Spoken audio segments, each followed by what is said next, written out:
Ako si Emily Thompson. At noong gabi ng aking engagement party, dapat sana'y namatay na ako. Sa panlabas, ito ay isang perpektong gabi. Kumikinang ang mga ilaw, nagtitinginan ang mga baso ng champagne. Nakangiti sa aking tabi ang aking kasintahan. Si Daniel, plinano ng aking ina. Si Margaret, ang lahat ng perpekto. Bawat bulaklak, bawat kanta, bawat kagat ng pagkain ay bahagi ng kanyang obra maestra. Ngunit ang pagiging perpekto ay may presyo. Nakatayo ako malapit sa bar na tumatawa ng magalang sa isang biro nang lumitaw si Margaret na may 2 baso ng red wine para sa ikakasal. Nakangiti siya na iniabot ang isa sa aking kamay. Nang itaas ko ito, alam kong may mali. Hindi sira ang amoy. Ito ay matapang na kemikal na parang gamot. Sumikip ang aking tiyan. At pagkatapos, nang hindi nag-iisip, nakita kong inaabot ng aking kapatid na si Sophie ang kanyang baso at pinalitan ko ang mga ito. Ladies first, pabiro ko, na nakangiti na parang walang nangyayari. Pagkaraan ng 30 minuto, bumagsak si Sophie. Winasak ng sandaling iyon ang aking mundo. Hindi lamang ito ang alak. Ito ay mga taon ng kontrol, manipulasyon, at tahimik na pagtataksil na hindi ko pinansin.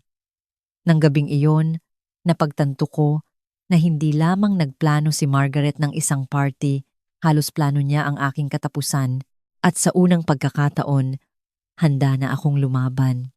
Noong umaga ng party, ramdam ko na ang pagiging balisa. Gising na si Margaret mula pa ng madaling araw na nag-oorkestra sa bawat maliit na detalye.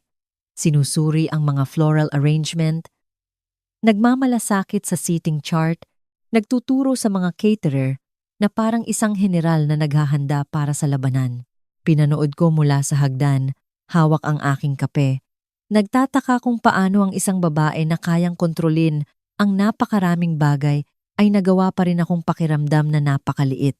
Nang dumating si Daniel, ang aking kasintahan, hinalikan niya ako sa pisngi at bumulong. Huminga ka ng malalim, Emily. Isa lamang itong party. Ngunit hindi niya kilala si Margaret na tulad ko. Nagsimulang dumating ang mga bisita bandang 6. Kumikinang ang bahay. Puno ng malambot na ilaw ng kandila. Ang halimuyak ng mga lilacs na lumulutang sa hangin. May tawanan, nagtitinginan ng mga baso, at magalang na usapan tungkol sa mga honeymoon at pagkakasuot ng damit. Ngunit pakiramdam ko ay naglalakad ako sa isang dula. Bawat eksena ay idinirekta ng aking ina. Tumawag ang aking matalik na kaibigan na si Raina noong umagang iyon upang sabihin na hindi siya makakarating. May nangyaring emergency. Ngunit sa aking kalooban, kilala ko si Margaret. Pagkatapos ay dumating ang sandali. Nakikipag-usap ako ng malalim sa tiyahin ni Daniel tungkol sa mga wedding cake nang lumitaw si Margaret sa likuran ko na nagbabalanse ng 2 baso ng red wine. Para sa ikakasal, maharot niyang sinabi, kumuha ako ng isa na nararamdaman ang makinis na tangkay sa aking kamay at itinaas ito patungo sa aking ilong. Doon ko napansin ito. Hindi ito ang amoy ng sirang alak. Ito ay mahina. Halos floral, ngunit may mapait na chemical undertone na nagpataas sa bawat buhok sa aking katawan. Sa isang tibok ng puso, nagyelo ako. Pagkatapos ay dumulas si Sophie, ang aking kapatid, sa tabi ko. Ang kanyang mukha ay namumula sa pagtawa. Cheers, future Mrs. Thompson. Humagikgik siya na inaabot ang aking baso. Nang hindi nag-iisip, pinalitan ko ang mga baso namin na tumatawa na parang bahagi ito ng laro. Ladies first, ngumiti ako. Humigop ng malaki si Sophie. Pagkaraan ng 30 minuto, nabiyak ang silid. Narinig kong sumigaw ang isang tao sa pangalan ni Sophie. Kumakaluskos ang mga upuan sa sahig, natitipong mga baso, ang matapang, nagpapanik na pagtaas ng mga boses. Nang lumingon ako, nakita ko siyang natitisod malapit sa bar. Ang kanyang mukha ay maputla. Ang kanyang katawan ay bumabagsak na parang isang puppet na may putol na mga tali. Tumakbo ako, na kumakabog ang aking puso, at nang marating ko siya, naroon na si Margaret. Siguro hindi siya gaanong kumain ngayong araw. Kalmadong alok ni Margaret na pinapahiran ang noo ni Sophie ng isang napkin. Ngunit nakita ko ito noon. Ang kislap sa mga mata ni Margaret, ang higpit sa kanyang panga. Hindi ito pagkabigla, hindi ito takot, ito ay pagkalkula. Dumating ang ambulansya. Dinala si Sophie sa ospital at pinamahalaan ni Margaret ang karamihan ng tao na may walang kapintasan na tikas na tinitiyak sa lahat na ito ay dehydration lamang, marahil nerbiyos, ginawa ko ang mga kilos, nagpapasalamat sa mga bisita, nakayakap sa mga kamag-anak, nakikinig kay Daniel na tinitiyak sa akin na magiging okay ang lahat.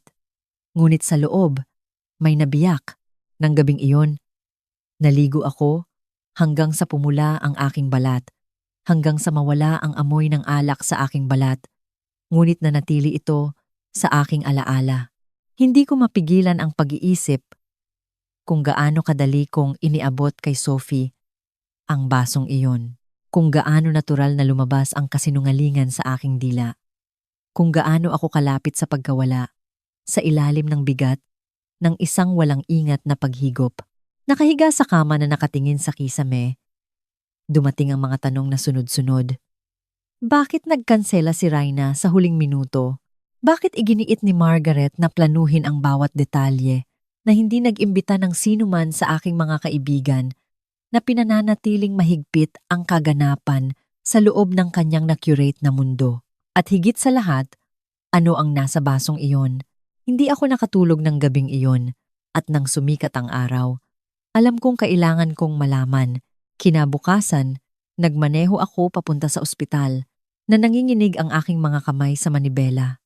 Wala pa ring malay si Sophie nang dumating ako, maputla laban sa puting mga kumot, isang mahinang pagbip na sumusubaybay sa kanyang tibok ng puso. Nakatayo si Daniel sa tabi ng bintana. Ang kanyang mukha ay mahigpit sa pag-aalala. Stable siya, malambot niyang sabi. Nagpapatakbo sila ng mga pagsusuri. Ngunit hindi nila alam kung ano ang sanhi nito. Tumango ako.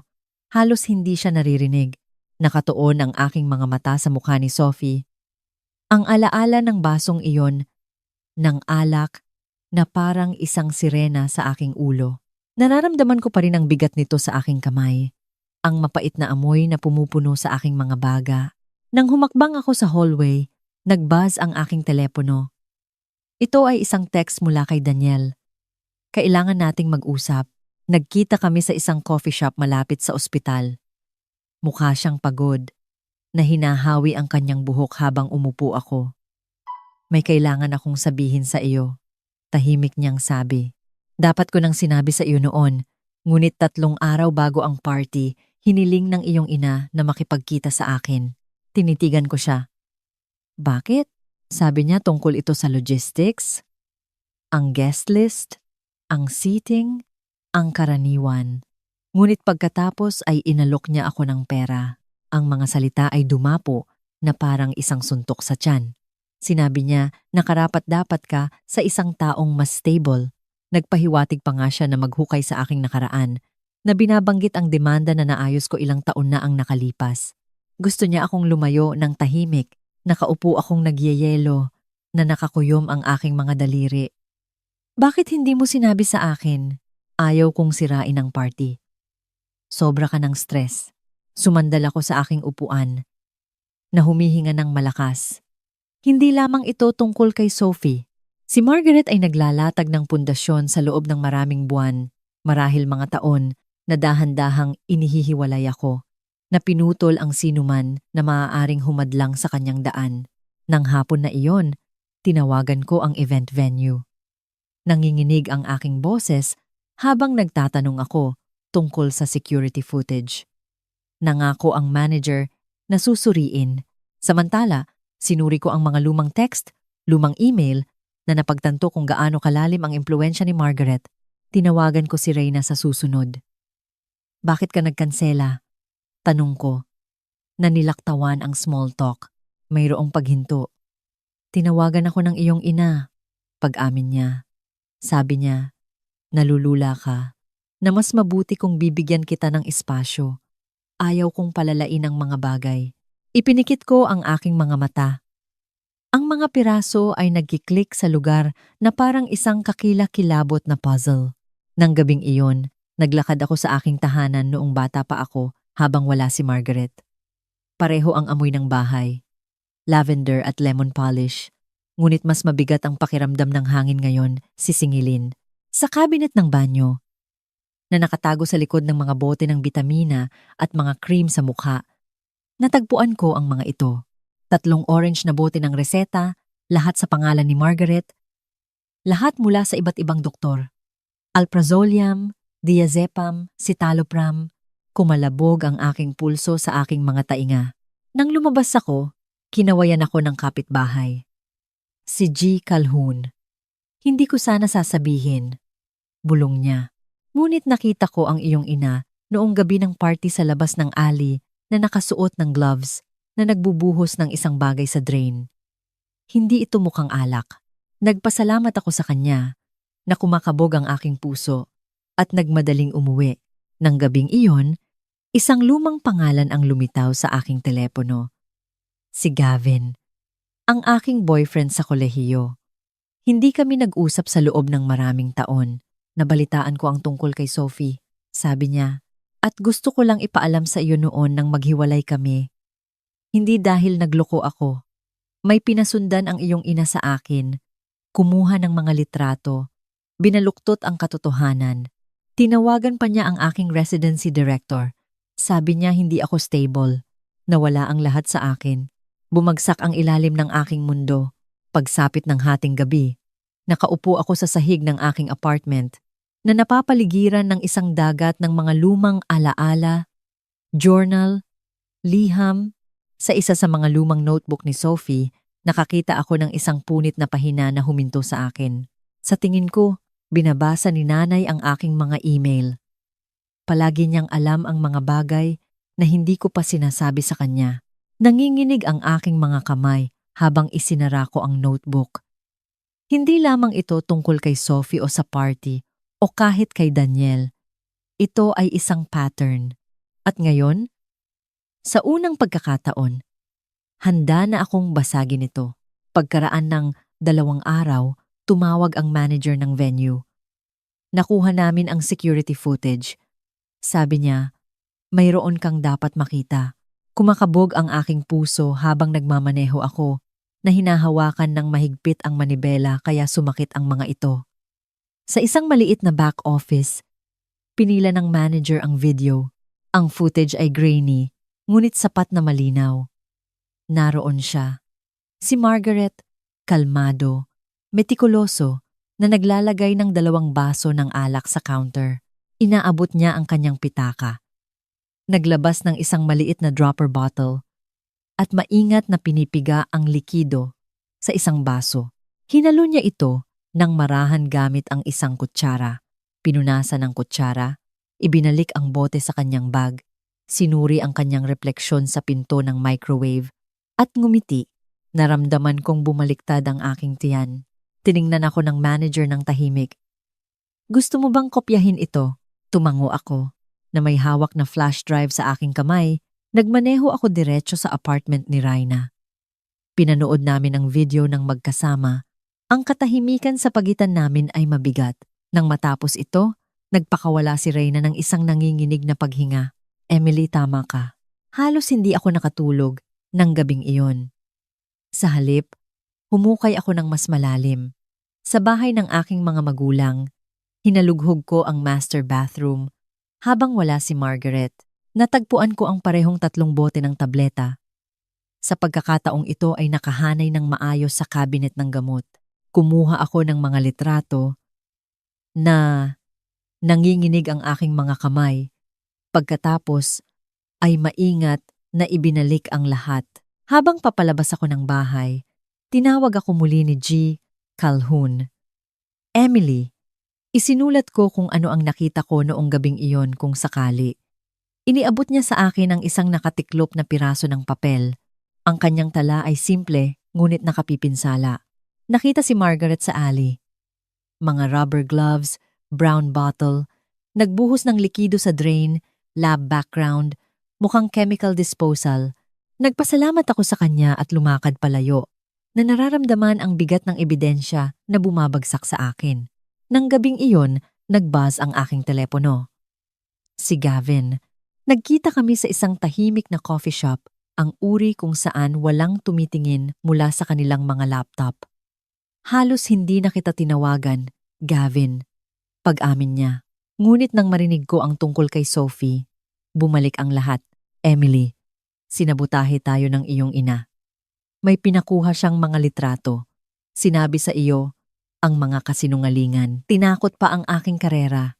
Sinubukan kong magpaliwanag, ngunit ang bawat landas pabalik sa iyo ay naputol. Siniguro niya ito.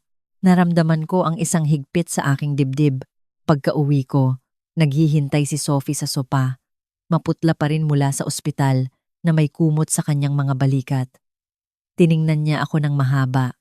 Sa kolehiyo, malambot niyang sabi, mayroon akong minahal, Sofia. Nalaman ni nanay, tinawagan ng kanyang mga magulang, pinagbantaan sila. Kinuha niya ako sa paaralan para sa therapy. Umupo siya sa mga sesyon, Emily. Muling isinulat niya ang aking buhay at tinawag itong pag-ibig. Sumikip ang aking lalamunan. Naupo kami sa tabi-tabi sa tahimik na apartment, ang bigat ng mga taon na bumabagsak sa amin. Napagtanto ko noon na hindi lamang ako. Hindi lamang ito tungkol sa akin. Ang kontrol ni Margaret ay humubog sa lahat ng aming buhay na parang mga hindi nakikitang wire na hinihila kami sa lugar. Pinapatahimik, inihihiwalay, binabasag kami ng paisa-isa. Ngunit ngayon mayroon kaming mga pangalan, mayroon kaming mga mukha, mayroon kaming katibayan, at tapos na ako. Sa pananatiling tahimik, gumugol ako ng 2 walang tulog na gabi na naghahanda para sa kung ano ang alam kong kailangang mangyari. Nanginginig ang aking mga kamay habang tinatype ko ang mensahe sa grupo. Hapunan, sa aking lugar. Mahalaga ito. Mangyaring pumunta. Dumating muna si Daniel na may dalang bote ng alak na hindi sigurado kung ito ay isang pagdiriwang o isang libing. Sumunod si Sophie, maputla ngunit matatag. Nahawak ang kamay ni Reyna habang tumatawid sila sa pintuan. Pumasok si Gavin ng tahimik na inililipat ang kanyang mga mata sa paligid ng silid. At pagkatapos, syempre, si Margaret. Pumasok siya na parang isang reyna na may mga perlas sa kanyang lalamunan, lemon bar sa kamay, na nakangiti sa perpekto niyang biyaya. Emily, mahal, sabi niya, na hinahalikan ng aking pisngi. Natutuwa akong magkasama tayong lahat muli. Mahigpit ang hangin sa paligid ng mesa. Mabigat. Inihain ko ang pagkain ng tahimik, naghihintay hanggang sa mapuno ang mga plato. At nagsimulang gumalaw ang usapan. Pagkatapos ay tumayo ako na kumakabog ang aking puso. May kailangan tayong pag-usapan. Sabi ko. Kalmado ang aking boses. Ngunit sa loob ng aking tadyang pakiramdam ko ay kumakaluskos sila. Naglakad ako papunta sa TV. Isinaksak ang flash drive. At pinindot ang play. Kumislap ang video. Margaret sa kusina sa engagement party na maingat na binubuksan ang dropper. Hinahalo ang baso. Walang nagsalita. Nasinghap si Sophie. Kumaluskos ang tinidor ni Daniel sa kanyang plato. Nakakuyom ang mga kamay ni Reyna sa mesa. Nanood lang si Gavin. Tahimik, mahigpit ang kanyang panga. Hindi kumibo si Margaret. Ipinakita ko sa kanila ang mga litrato sa susunod, ang mga bote ng tableta, ang sulat kamay na pahayag ng mga kapitbahay. Sa wakas, humarap ako sa kanya. Sinubukan mo akong bigyan ng gamot, sabi ko. Ininom ni Sophie ang basong nakalaan para sa akin. At ikaw? Ngumiti ka sa buong bagay. Makinis, kontrolado ang boses ni Margaret. Kakatawa ito, Emily. Palagi kang sobrang dramatic, sobrang walang utang na loob sa lahat ng nagawa ko. Wag! Matalim kong sabi. Hindi sa pagkakataong ito, naningkit ang kanyang mga mata. Pinoprotektahan kita mula sa iyong sarili, mula sa isa pang sakuna, isa pang bigong pag-aasawa na isisisi mo sa akin. Binasag ng boses ni Sophie ang tensyon na parang pagbasag ng baso. Alam mo bang buntis ako ng gabing iyon? Ibinuka ni Margaret ang kanyang bibig. Pagkatapos ay isinara ito. Alam mo, bulong ni Sophie na nanginginig. At hinayaan mo pa rin akong inumin ito. Nawala ang maskara ni Margaret sa loob lamang ng ilang sandali. Pinigilan ng silid ang paghinga nito. Hindi mo naiintindihan, kanyang hinarang. Ginawa ko ang kailangan kong gawin. Ngunit wala nang sinuman ang kasama niya. Nang gabing iyon, pagkatapos umalis ng lahat, nakaupo ako sa sahig na nakasandal sa sopa. Umalis si Margaret sa isang ipo-ipo ng mga pinutol na salita at ibinagsak na mga pinto. Ngunit sa unang pagkakataon, ang kanyang kawalan ay parang kalayaan. Napagtanto ko noon na hindi lamang ito tungkol sa hustisya o katibayan. Ito ay tungkol sa pagkuha ng aking buhay, ng paisa-isa paghinga-hinga. At alam kong kahit anong mangyari, hindi ko na siya bibigyan ng kapangyarihan na basagin ako muli. Sa mga linggo pagkatapos ng paghaharap, ang katahimikan mula kay Margaret ay nakabibinggi. Walang tawag, walang text, walang sorpresa na pagbisita. Isang mabigat na katahimikan lamang ang nakabitin sa lahat. Kumalat ang salita ng tahimik sa pamamagitan ng komunidad. Huminto si Margaret sa pagpapakita sa mga luncheon at mga kaganapang pangkawang gawa. Kahit na ang kanyang pinakamalapit na mga kaibigan ay lumayo. Hindi sigurado kung ano ang sasabihin.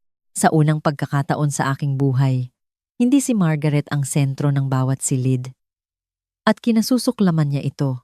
Si Sophie, samantala, ay nagsimulang gumaling. Nagsimula siya ng therapy, muling nakipag-ugnay sa mga kaibigan, at sa unang pagkakataon ay tumayo sa kanyang sarili. Isang araw, habang nakaupo kami sa kanyang veranda, ngumiti siya sa akin ng mahina at sinabi, "Pakiramdam ko ay maaari na akong huminga." Ang podcast episode ni Reyna tungkol sa aming kwento, The Poison in the Punch Bowl, ay umabot sa libu-libong tagapakinig na humihila ng mga mensahe mula sa mga taong nabuhay sa kanilang sariling tahimik na mga digmaan sa bahay. Si Daniel at ako, na gustong isang bagay na simple at malaya sa anino ni Margaret, ay nagdaos ng isang maliit na kasal sa isang vineyard. 10 tao. Walang drama. Kami lang, na nangangako na pipiliin ang isa't isa araw-araw. Para sa akin, ibinuhos ko ang lahat sa isang proyekto ng photography na tinatawag na unspoken, na kumukuha ng mga larawan ng mga taong nakalaya mula sa nakakalason na ugnayan ng pamilya. Ang gallery show ay nakakuha ng isang matatag na karamihan ng tao at isang komento sa guestbook na nanatili sa akin. Ipinaalala mo sa akin na ang pag-ibig ay hindi dapat mangailangan ng katahimikan. Pagkaraan ng mga buwan, dumating ang isang liham na walang return address. Alam ko agad ang sulat kamay. 4 na salita. Pinahiya mo ang pamilyang ito. Hindi ako umiyak. Hindi ako tumawag sa sinuman. Nagsindi ako ng posporo. Pinanood ang papel na kumulot at umitim sa ibabaw ng lababo. At hinayaang maging abo ang nakaraan. Nang gabing iyon, nakatayo ako sa nursery. Naghahanda kami ni Daniel na ipinapatong ang aking kamay sa tahimik na pag-flutter ng buhay sa loob ko. Hindi mo kailangang paghirapan ang aking pag-ibig, bulong ko. At sa unang pagkakataon sa loob ng mahabang panahon, naramdaman kong malaya ako. Sa loob ng maraming taon, ipinagkamali ko ang kontrol ni Margaret para sa proteksyon. Akala ko ang kanyang patuloy na pangangasiwa, ang kanyang matatalim na salita, ang kanyang tahimik na pananabutahe ay bahagi lamang ng kung paano magmahal ang mga ina. Isang baso ng alak ang kinailangan, isang mapait na amoy sa hangin upang gisingin ako. Nang gabing iyon sa engagement party, ay hindi lamang nailigtas ang aking buhay. Iniligtas nito ang mga piraso ng aking sarili na halos nawala na sa akin.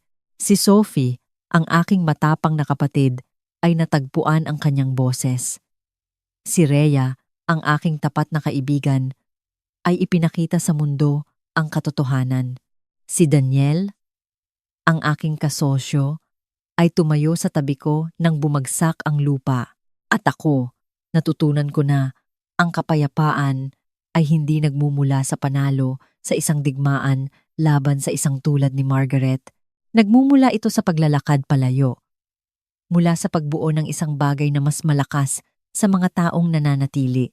Nagpakasal kami sa isang tahimik na vineyard na walang drama, walang madla, pag-ibig lang. Muling itinayo ni Sophie ang kanyang buhay. Binigyan ni Reyna ang iba ng lakas ng loob na magsalita, at si Margaret, lumabo siya sa likuran. Ang kanyang katahimikan ay mas malakas kaysa sa anumang paghingi ng tawad na hindi niya ibinigay. Minsan nagtataka pa rin ako kung pinagsisisihan niya ito. Ngunit pagkatapos ay pinaalalahanan ko ang aking sarili. Hindi mahalaga dahil sa katapusan ng lahat, pinili kong maging malaya. Habang nakatayo ako ngayon sa nursery, na nakapatong ang kamay sa aking lumalaking tiyan, ibinubulong ko ang isang pangako. Hindi mo kailangang patunayan ang iyong sarili upang mahalin at para sa akin. Bakit para sa ating lahat?